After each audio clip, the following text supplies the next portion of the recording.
Back here now, it's the last month of the fiscal year, and the Bay State's tax collections are far higher than predicted. 22 News State House reporter Olivia Ray breaks down the latest numbers and the effect it will have on our state's spending. The fiscal year runs from July 1st to the end of June, and Massachusetts tax collection numbers for fiscal year 2025 are soaring nearly $3 billion ahead of last year's numbers.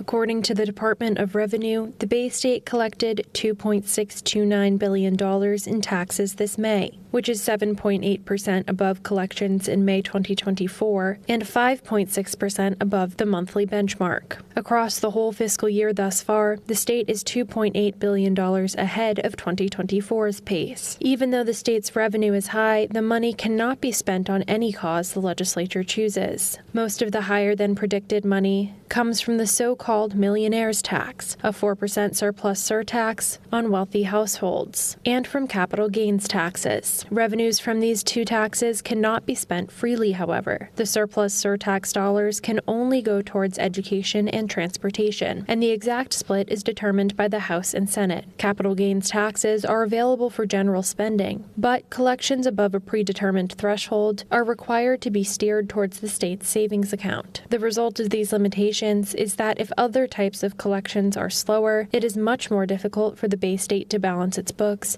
and make targeted investments. The governor, anticipating a tight budget this season, froze executive branch hiring last month.